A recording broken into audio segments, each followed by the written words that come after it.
à Allah subhanahu wa ta'ala de l'istiqamat plus de 10 fois par jour.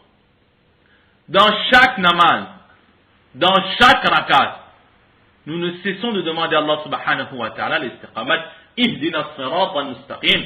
Oh Allah, guide-moi sur le chemin de la fermeté, le chemin de la droiture.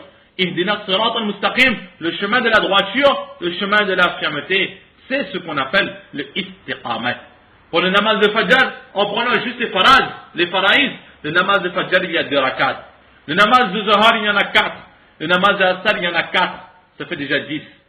Plus 3 de Maghrib et 4 de Isha.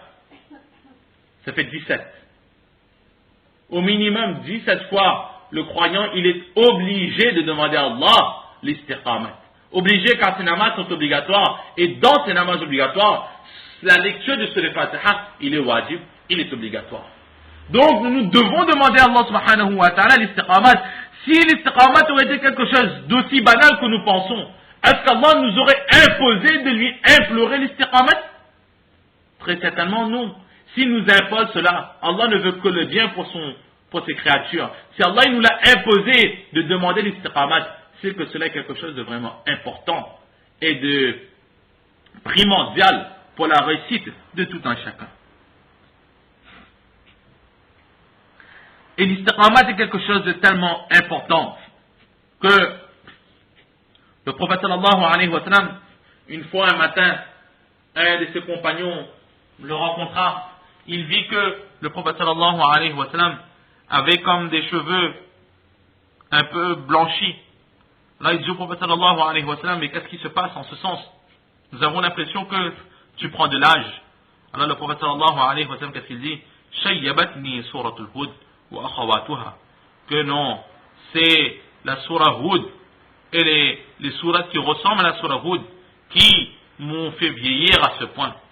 En effet, dans le surah Hud, Allah subhanahu wa ta'ala, qu'est-ce qu'il dit? Fastaqim kama umit. Il donne l'ordre.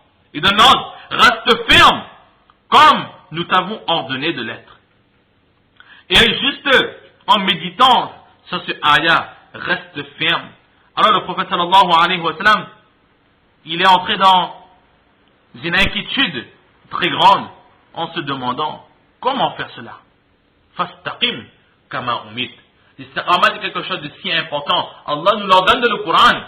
Et l'istiqamat, ce n'est pas quelque chose de facile à mettre en pratique. Nous voyons que même le prophète sallallahu alayhi wa sallam, il était soucieux de comment rester avec fermeté. Là, une question va se poser. Que quoi? Est-ce que rester avec fermeté était quelque chose de difficile pour le prophète sallallahu alayhi wa sallam? Non, pour le prophète sallallahu alayhi wa sallam, il était le choisi, il est le Mustafa, il est le Mujtaba, il est l'envoyé, l'aimé d'Allah subhanahu wa ta'ala, sallallahu alayhi wa sallam. Cela n'était pas difficile pour lui. Mais si il était dans cette inquiétude, il était dans cette tracas, ce n'était pas pour lui, mais c'était pour sa communauté. Parce que cet ordre n'était pas que pour le prophète sallallahu alayhi wa sallam. Fastaqim kama umir, c'est un ordre qu'Allah subhanahu wa ta'ala donne à tous les croyants. Et là, il était dans cette inquiétude que comment est-ce que les gens de ma communauté vont faire pour rester sur la droiture avec fermeté. C'est cela qui a mis le prophète sallallahu alayhi wa sallam dans cet état. Tellement l'istiqamat est quelque chose de difficile et tellement l'istiqamat est quelque chose d'important pour chacun d'entre nous. L'istiqamat, Imam Ghazali rahmatullah alayhi, qu'est-ce qu'il dit? Il dit que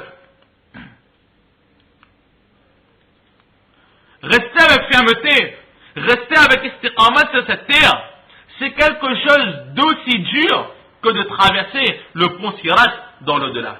Exactement comme traverser le pont Sirat, après la mort il faudra traverser le pont Sirat pour avoir le paradis. Le pont Sirat c'est quoi? C'est un pont qui est très long, qui est plus tranchant que la lame d'une épée, qui est plus fin que le brin d'un cheveu, qui est plus fin qu'un cheveu. Ça c'est le pont Sirat. Imaginons comment est-ce que cela pourrait être dur de le traverser. Aujourd'hui, est-ce que quelqu'un est capable de marcher sur un fil suspendu? Cela est quelque chose de très difficile.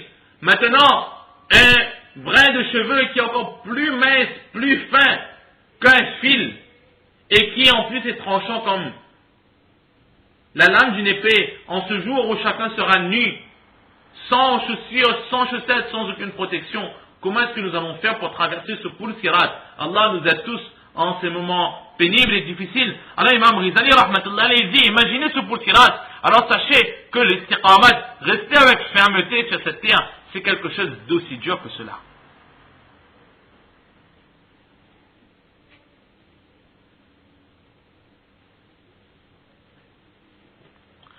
Alors,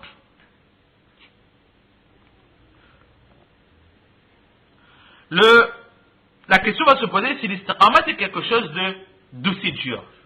Et réellement, c'est quelque chose de très dur. Comme certains puis disent que l'istiqamat, c'est quoi? Ils essaient d'expliquer c'est quoi l'istiqamat. Ils nous disent de prendre l'exemple d'un bâtiment qui donne de l'ombre. Alors nous allons voir que dans l'ombre, il y a d'un côté c'est l'ombre et de l'autre côté il y aura la lumière du soleil. Et à la fin de l'ombrage, il y aura la dernière ligne. C'est-à-dire qu'il y aura une ligne qui va séparer l'ombrage du soleil. Alors certains disent que l'istiqamat c'est quoi? C'est cette ligne qui sépare l'ombre de la lumière. Cette ligne-là, c'est ce qu'on appelle l'istiqamat. C'est-à-dire rester ferme, ne pas pencher ni à droite ni à gauche, mais rester toujours droit, rester toujours ferme, ne pas changer, ne pas bifurquer à droite ou à gauche. C'est ce qu'on appelle l'istiqamat. Et très certainement, cela est quelque chose de difficile. Alors, Allah subhanahu wa ta'ala dans le Coran, qu'est-ce qu'il dit? Inna ad-dina, ou encore dans les hadiths, etc., il dit Inna ad-dina yusrun, que la religion, le din, c'est quelque chose de facile. Alors si c'est quelque chose de facile, comment est-ce qu'Allah subhanahu wa ta'ala, il a pu envoyer quelque chose d'aussi difficile à mettre en pratique? Nous avons la réponse dans ce récit qui dit Istaqimu, restez ferme. Restez ferme. Walan tuhsub, mais très certainement, vous ne pourrez jamais rester ferme. C'est-à-dire, walan tutiqu an tastaqimu haqqa al-istiqama. Le prophète sallallahu alayhi wa sallam, il dit que très certainement, aucun être humain ne pourra vraiment rester ferme comme il se doit de rester ferme. Mais il continue, walakin ijtahidu fi at-ta'ati haqqa al-ita'a. Mais persistez dans l'obéissance d'Allah subhanahu wa ta'ala, persistez dans la recherche du contentement d'Allah subhanahu wa ta'ala. Le prophète sallallahu alayhi wa sallam, il dit que l'istiqamat, effectivement, c'est quelque chose de très subtil, quelque chose de très compliqué à mettre en pratique, quelque chose de très dur. Mais ce n'est pas parce que cette chose est dure que nous devons l'abandonner. L'istiqamat, il est dur parce que nous n'avons pas encore compris ce que c'est que l'istiqamat. L'istiqamat est quelque chose de dur parce que nous n'avons pas encore mis en nous, nous n'avons pas encore fait entrer en nous cet istiqamat. Nous n'avons pas encore fait entrer en nous cet amour sincère pour Allah subhanahu wa ta'ala. Lorsque l'amour d'Allah sera entré en nous, à ce moment, l'istiqamat, automatiquement, il viendra en nous. Et lorsque l'istiqamat viendra en nous, ce sera quelque chose de naturel. Et lorsque cette chose sera naturelle, alors nous n'allons même pas nous rendre compte que nous sommes sur le chemin de la droiture, sur la fermeté. Aujourd'hui, lorsque l'être humain ne sait pas quelque chose, il a peur de cette chose. Si quelqu'un ne sait pas conduire, on va lui dire conduis. Alors automatiquement on va dire ah non, je ne peux pas, c'est dur. Comment 3 pédales? Allah m'a donné que 2 pieds pour jouer avec 3 pédales, comment je vais faire? Maintenant il faut tourner les guidons, je ne vois même pas le bout de la voiture, le pare-choc ça s'arrête où, comment je connais si je vais cogner d'une voiture ou pas? Alors l'être humain il a peur, mais une fois qu'on l'aura appris, alors c'est là qu'elle deviendra quelque chose de très naturel et de très facile. Alors le prophète sallallahu alayhi wa sallam il dit vous, tant que l'istiqamat ne sera pas entré en vous, alors vous aurez peur de cet istiqamat. Mais n'abandonnez pas, persistez dans comment faire entrer. Si aujourd'hui nous n'avons pas l'istiqamat, c'est parce que l'amour sincère d'Allah, comme il le faut, n'est pas encore entré dans notre cœur. Et maintenant le prophète sallallahu alayhi wa sallam donc il dit pour faire entrer l'istiqamat, commencez par faire entrer l'amour d'Allah subhanahu wa ta'ala. Et comment faire entrer l'amour d'Allah subhanahu wa ta'ala? C'est en agissant selon les commandements d'Allah subhanahu wa ta'ala. C'est ce que le prophète sallallahu alayhi wa sallam dit. Persistez dans la recherche du contentement d'Allah subhanahu wa ta'ala. Ijtahidu fi ta'ati haqqa li ta'a. Persistez comme Allah vous demande de faire dans vos obligations, dans les nawafil, dans les sunan, etc. Persistez. Et petit à petit, Allah lui-même vous fera entrer sur le chemin de la droiture. Il fera entrer en vous cette istiqamat. فَإِنَّمَا لَا يُدْرَكُ كُلُّهُ لَا يُتْرَكُ كُلُّهُ. Parce que du premier coup, du premier jour, dès aujourd'hui, l'istiqamat, on ne pourra pas le mettre en pratique entièrement. Mais ne serait-ce que si par exemple, nous avons l'habitude de faire beaucoup de bonnes actions. Mais par exemple, dans les namaz tahajjud, il y a de temps en temps des petites faiblesses, des petites négligences. Dans les Durud Sharif, la lecture des Durud Sharif, il y a des petites négligences. Dans l'istighfar, il y a des petites négligences. Alors d'un seul coup, il sera peut-être difficile de dire qu'à partir d'aujourd'hui, je ne vais plus manquer rien. Ce sera quelque chose de très très difficile. Mais maintenant dire que bon, à partir d'aujourd'hui, je vais rester ferme juste dans les durud. Et les istighfar, les tahajjud, on va essayer de faire le maximum. Alors le prophète sallallahu alayhi wa sallam, il dit, la chose qu'on ne peut pas l'acquérir entièrement. Est-ce que ce n'est pas, est-ce que du fait qu'on ne peut l'acquérir entièrement, on va l'abandonner entièrement? Très certainement non. Nous avons besoin d'avoir trois choses. Si de ces trois choses, on n'a obtenu qu'une seule chose, cette chose obtenue, on va la jeter, ou bien on va la garder, et on va s'efforcer d'avoir les deux choses manquantes. Alors l'istiqamat, c'est pareil, le prophète sallallahu alayhi wa sallam, il dit, beaucoup de bonnes actions, mais beaucoup de négligence aussi. Alors petit à petit, on essaie de diminuer ces négligences.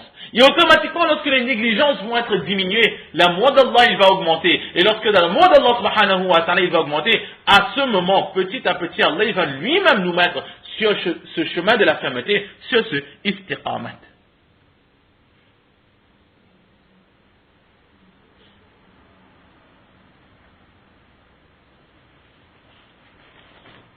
Et dans ce hadith, le prophète sallallahu alayhi wa sallam, qu'est-ce qu'il veut nous expliquer?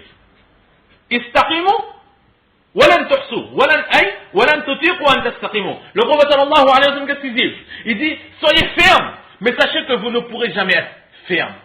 C'est pour cela que vous devez persister dans l'obéissance d'Allah subhanahu wa ta'ala. Juste dans ces petits mots, le prophète sallallahu alayhi wa sallam, qu'est-ce qu'il veut nous montrer?